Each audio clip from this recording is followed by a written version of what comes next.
was drafted in the 21st round of the 1958 NFL draft by the Philadelphia Eagles. My mind was just blown because I just learned something, Julian. There was that many rounds in the NFL draft back then. I used to have a lot of rounds. The 21st round. Yeah. How many rounds were there total? 30 rounds total? Yeah. That's absurd. Let's get in our next guy. Let's do it. Got the AI summary right here in my hands. Standing 6 feet 4 inches tall and weighing around 250 pounds during his playing days. He grew up in Daly City, California, and played college football at Cal Poly San Luis Obispo. As an offensive tackle, he was drafted in the 21st round of the 1958 NFL draft by the Philadelphia Eagles. My mind was just blown because I just learned something, Julian. There was that many rounds in the NFL draft back then. I used to have a lot of rounds. The 21st round. Yeah. How many rounds were there total? 30 rounds total? Yeah. That's absurd. That's crazy. absurd. I'm glad they knocked it down a little bit. That would be way too much if there was 30 rounds. It wouldn't even make sense. You'd better have large rosters. Oh, but was there less teams? Was there only like 10 teams? Is that why there was 30 rounds? They're just throwing out. It's like kind of getting drafted to go to the military, and if someone showed up, they showed up. Then great. Kind of. But if they didn't show up, well, he didn't show up. That's why we drafted 50 players to our team this year. If you get drafted in the military, you got to go. That's when we know they just didn't have it. You're going to draft 50 guys back then, and the ones that don't show, we already know they don't have it. More like baseball, not military, but yeah, we'll take that. And he went on to become one of the most successful head coaches in NFL history, winning over 100 games and securing a Super Bowl title in 1977. After his playing and coaching days were over, his football intellect and natural charisma helped him become a legendary broadcaster, pitchman, video game pioneer, and cultural icon. Let's get on John Madden. John Madden. And Jules, what's the first thing that you think of when you hear the name John Madden? The Turducken. Oh, Turducken. I mean, who doesn't think of the Turducken? This guy used to cut the damn Turducken with his fingers, those big-ass offensive line sausages that he had. He cut the Turducken on Thanksgiving, and he would reward the MVP of Thanksgiving Day with the Turducken turkey leg, chicken, whatever the thing is. Whatever leg it is, he would give it to him. We all know about it because of John Madden. Thanksgiving, John Madden. Football, when you watch it, John Madden. If you're a kid that's in his 30s or lower, or 40s, maybe even early 50s, taught you the game of football through his video game. John Madden is one of the most important names for the NFL. One of the most important names for the National Football League. I mean, you got kids out in Tokyo and Africa and India playing American football because of John Madden. Video game. I don't know if that's actually true. I know it's the highest grossing American video game of all time. But, you know. It sounded good. That's all that matters. That's all. But, you know, Daly City, I love John Madden because he's a fellow College of San Mateo alum. Go Bulldogs. Went to CSM, the same JUCO that I went to. He was born and raised in Daly City. So he had a huge Bay Area influence. And then he also coached the Raiders. Legendary. Got them their first, was it their first Super Bowl? Got them their first Super Bowl with Al Davis, with that cornerstone organization and the history of that organization, to be the guy that brings them their first. I mean, he's an absolute legend. His name is synonymous with football. Here's a question for you, being a California guy. How did being a NorCal guy shape his approach to the game? That's a question I just threw at you. Well, I mean, it's not even just John Madden. How is just being a NorCal guy overall? I mean, John Madden set the standard, but like, how did that change the approach, or how did he see it, you know, approaching the game, you know, just being from California? Well, if you look at him and how he was on TV, very approachable, very, like, there's always the stories of how John Madden took the bus everywhere and was always big in the community that he was visiting, go up to people. He was like the most famous guy in football, and he would go hang out at like the local restaurant. And I think maybe, and that's what the NorCal he has, is being able to be a very intellectual dude, but be able to break it down to simple for everyone to understand. Kind of techie. I mean, he's C++ and shit. There we go. That's the answer that we're looking for. All the techies are from California. he's coding shit for you to understand. There it is. He's basically coding football for the regular viewer to understand. I mean, Daly City, the freaking cloudiest place in the world, but awesome, right by the SFO. Literally, that's like why they're geniuses. They don't go outside. They don't. It's cloudy. It's when it's cloudy, what's the point of going outside? There's no sun. You just stay inside and you become a tech master. And that's kind of what he was. Well, in the Bay Area, that you have this mountain range that is along the whole coast, and it funnels all that fog right from both north and south right into like Daly City. And so Daly City, always freaking foggy. Shout out Saramani. That's over there. Saramani was this mall where everyone would go get their Air Force Ones. It was in Daly City. Shout out. Say in that era and being that consistent for that long of a time, yes, you got to give it to him, I would say, right? Who'd be up there in that competition? There's a lot of great ones. I mean, I don't know. John Madden's the guy. But he is just the guy, and that's why he got the video game cover. Doink! Whap! Hey. Whoop. Whap! I like whap. I want to say whap. Whap! He used to go boom. Just the way that he broke down plays, too. He, like you said. He invented the TeleStrator. That's why he is who he is, because you said it. He made the game simple. And the game of football is not simple. There's a lot going on, especially if you're the quarterback. You got to know 15 things going on in a matter of a split 2 seconds. You got to know where the safeties are, who's blitzing off, what the defensive lineman's doing, what your wide receivers are doing, what are the calls at the offensive line position. And then when he broke it down, when John Madden broke it down on that little, chalkboard or whatever he was doing. Yeah, he's the one who started that type of shit too, to break it down with the fans. He made it simple for fans to understand the game of football, for people that don't play the game of football, because it's hard to understand the game of football if you don't play it. And if you can break it down easy, it gets the fans more involved. And that's also what made him so iconic, is he got so many fans involved in understanding the game of football because he broke it down so easily. And that's kind of how I am too. I appreciate when it's simple, Jules. When McDaniels was calling 50 calls at the line of scrimmage, you got to do that. When the blitzers, I'm like, no, it's a lot for me. You got to think. I like when it's simple. And McDaniels found that out too as my offensive coordinator. He's like, I'm just going to keep it simple for Gronk, and that's when you thrive the most. So I appreciate John Madden for keeping it simple. You understand it, and you can just go out there and do what you got to do. They call that KISS. Keep it simple, silly. My dad used to say stupid, though. You ever meet John Madden? I didn't get to meet John Madden. I never have either, but it feels like I know him. If we ever did meet him, yeah, it's like you feel like he'd be your good friend. You know what he also did? Like, he brought in the TeleStrator. He brought in Madden. I remember hearing stories that they originally wanted to make it 8 versus 8 because they didn't have the technology to do 11 versus 11. And he was like, hard no. If we're going to teach football, we're going to teach it correctly. He taught football to the viewer. The TeleStrator, what that did and what that showed was that gave an inside look of how a coach coaches a player. The great TeleStrator coaches that we had. I had Scotty O'Brien, where these guys would sit up there for 20 minutes and they'd be doing John Madden shit. All right, you guys, he'd draw like a butt here, a butt here. You got to get up there and go. And these guys get on these TeleStrators and they think they're fucking Picasso or something. And it's but it brought the best out of them. It brought the best, really and it was a form of entertainment. And it was, and it broke it down simpler as well. It made it simple, and he was the first. John Madden was the first to show people that's how we broke down film. That's how, like, probably in those days they had overhead projectors where they would show, all right, guys, this is what we're doing, and like that little thing right there is so huge. And now you look at like how they show games now.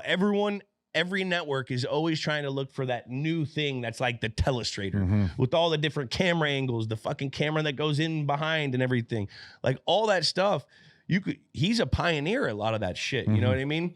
The Madden game, I mean, John Madden's so legendary. They already have a movie coming out about John Madden. You got Nicolas Cage playing Madden, and I've seen some pictures of him. He kind of looks exactly like Madden. Dude. I don't know how they do that. Nicolas Cage is a skinnier guy, and like, what do? Fill him up with pillows? Yeah. When I used to fill myself up with pillows, I'd be in one corner, my brother would be in the other corner, and we call it Zooms, and you just get as big as you possibly can, stuff as many pillows as you can, and then you would run full speed at each other and just crash right into each other, kind of like Mike Allstott versus any linebacker, and you would meet at the line of scrimmage, and then we would just go flying backwards, but our protection was the pillows. So that's what I guess Nicolas Cage is doing right now. Let me explain something to some people out there. For all you people that think like, oh, I got a baby Gronk in my house. Look at this kid's.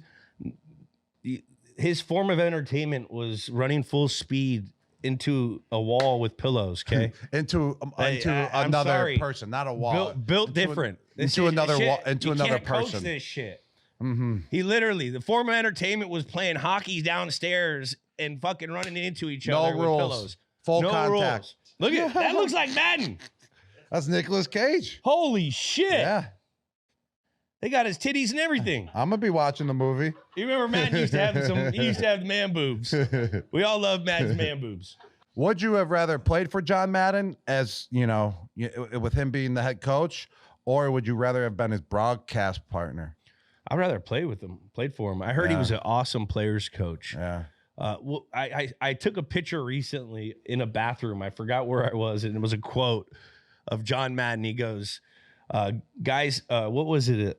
I think it was like, you can't break, if you don't make a lot of rules, guys can't break them. It was something like along that line. Didn't I send it to you guys? Mm-hmm. The fewer rules a coach has, the fewer rules there are for players to break. Keeps it simple. Keeps it simple. Because then the rules that he has probably get fouled so well because there's not so many rules. And I think he did only have 3 rules. What were they? They were simple. Be on time. Yeah. Pay attention. This is like kindergarten. I love it. Yeah. I could have thrived. I could have gotten an A, playing for John Madden back in the day. And play hard when I tell you. I like that. So what if he doesn't tell you to play hard, you don't have to play hard? You're probably just playing your game. But then, like, when he really needs that team to step up, his team to step up to another level, brings them in the huddle. Hey, motherfuckers, I need you guys to play hard right now and whoop the motherfucking asses. And then they go out there and play hard. I bet you he probably had some great, like, pregame speeches. I mean, the guy knows how to talk. Savvy. Clever. And it was, like, always, like, entertaining talk. Mm-hmm. Like the booms and... he would come up with names and he would he analogized the regular man shit to like. I really look up to people like John Madden that just have that wittiness to them. There's a lot of people like that. Greg Olson has it. Strahan has it.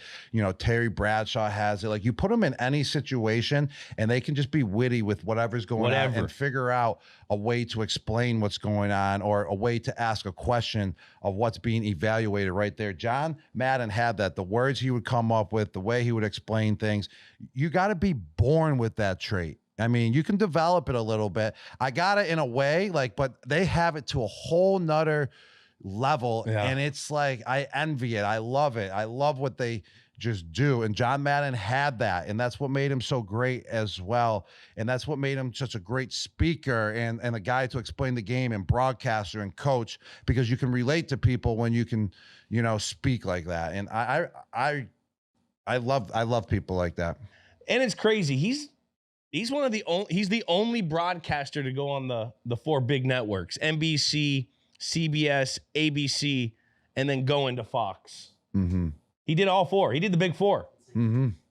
That's when you know you're good. Mm-hmm. Hearing old stories from Shanks, one of our bosses at Fox, he used to say that John basically gave the template of how we're going to call the game. And it was basically like a play sheet of how you would prepare for a game, like the information groups, like building a scouting system.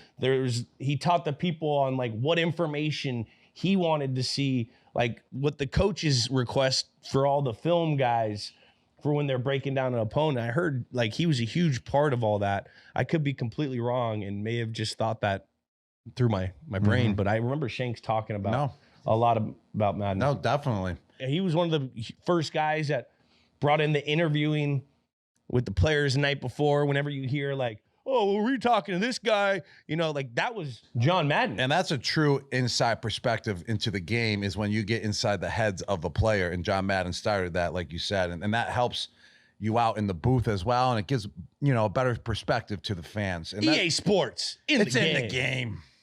All right, before we get on though and figure out what type of guy he is, Jules, I got a question. What was your best Madden rating? I don't know. Yeah, you do know. I really don't. Come on, you don't know? I was in the 90s. I'll tell you mine. You were a 99 clubber. Yeah, I was a 99 clubber, baby. That's why I asked you that, so I can boost my ego up a little bit. 99 clubber, a couple times as well. What was I? I don't think I really deserved it like one of the years, but I was a 99er a few times. My best. What was my best? 95? 95. That's not bad. 95 is really good overall. It must have been your speed that knocked you down. Yeah. Your quickness is definitely a 99. Should be elite. What's your speed? What was your 40, by the way? 448. Oh, that's not bad, actually. 451. Yeah. But your quickness is just through the roof. Through the roof, Jules. 95 overall.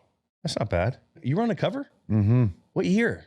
12? I think 11? it was...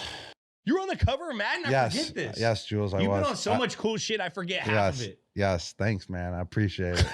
It was really cool, man. I think it was 2017. You didn't get hurt after the curse was gone. It was gone. I forgot the guy before me broke it. Who was on it the year before me? I do remember that.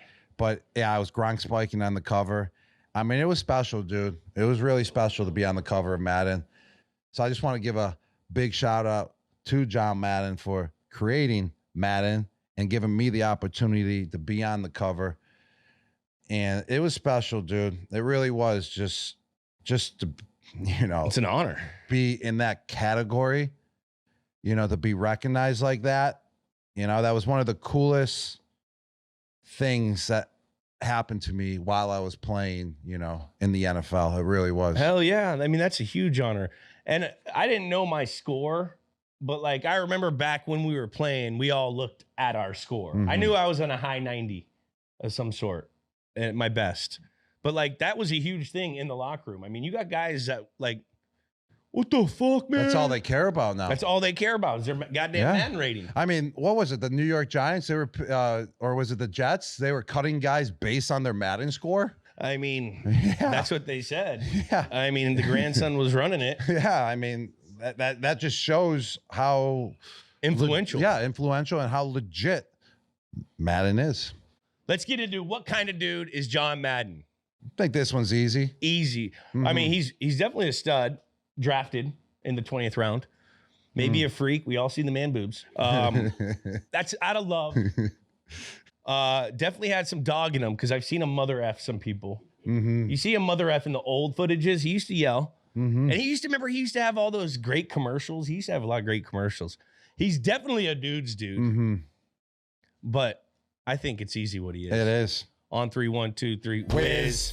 Why do you think he's a whiz? He's a whiz. I mean, like you said, he broadcasted for all, 4 of the major stations. He was a head coach. He was a player.